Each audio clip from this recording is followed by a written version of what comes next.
Your progress is impressive, Kratos. But be warned. Once you ascend to the upper levels of the temple, you will not be able to return without Pandora's box.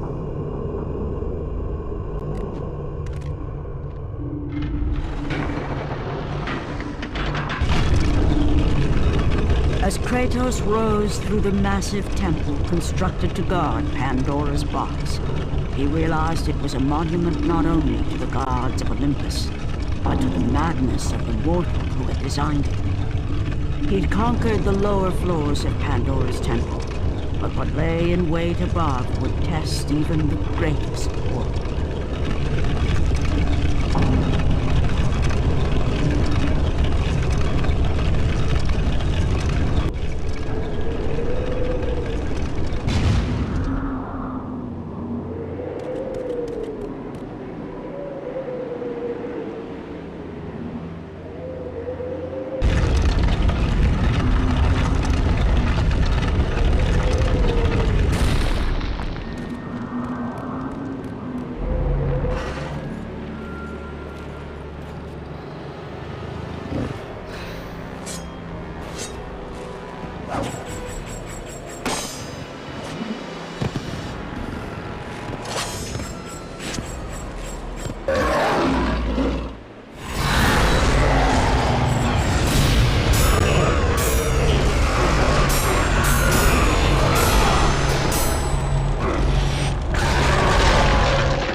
Kratos had been in service to the gods long enough to know the Harpy had been sent as a warning, a reminder from his former master of the decision that had cost Kratos everything.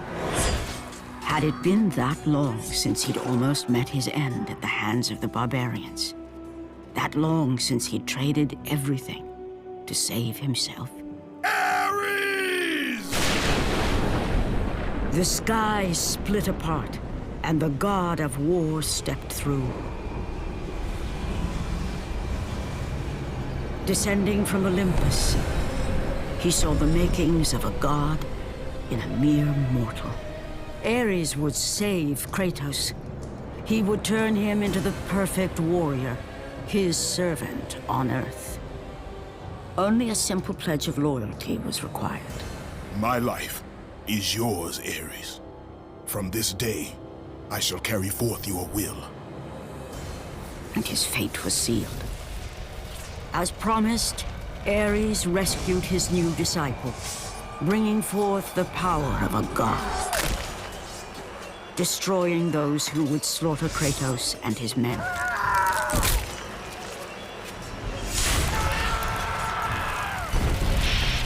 As for Kratos, no mere sword and shield would befit the newest servant of the god of war.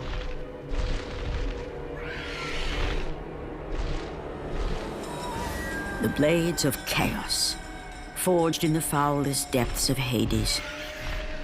Once attached, the chains remained so, chained and seared to the flesh, a part of the bearer's body, a permanent reminder of Kratos' pledge. In return, ultimate power. The rage of Ares exploded from within.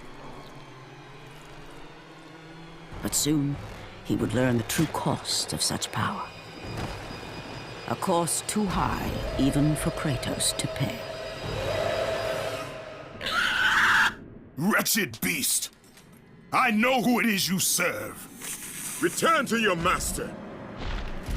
Tell the god of war I am his no longer. Tell him he is not safe while I walk the earth. I will find Pandora's box, and I will use it to see him tremble and fall before me.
The path before Kratos was clear, but still, the memories came rushing back, as familiar and permanent as the blades chained to his wrists.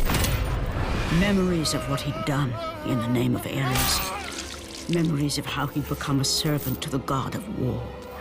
A beast, his humanity robbed and replaced only with the will to murder. No one was safe. Entire armies fell before Kratos and the soldiers who followed him on his unending path of conquest, all in the name of his master. Those who offered resistance of any kind were dealt with quickly. They've built this temple to offer prayers to Athena! This entire village stands as an affront to Lord Ares! Burn this village! Burn it to the ground!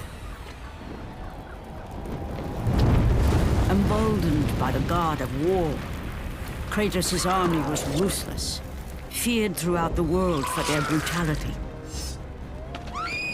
All that mattered was conquest in the name of Kratos, their great leader, who had become near invincible. He feared nothing. But there was something about this temple, something forbidden. All his instincts told him he should never cross its threshold. Never step inside. Beware, Kratos. The dangers in the temple are greater than you know. But the village oracle's warning fell on deaf ears. His ambition would not be denied. All who opposed him would die.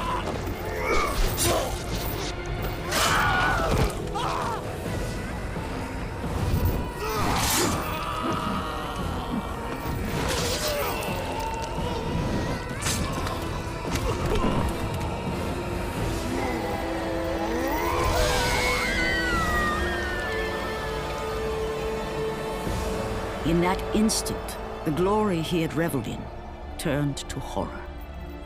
The image of his two final victims would stay with him for all his days. With that act, Kratos knew he could no longer serve his master. He had but one calling now, the death of Ares. He would murder the god of war. Ares, you will die for what you did that night.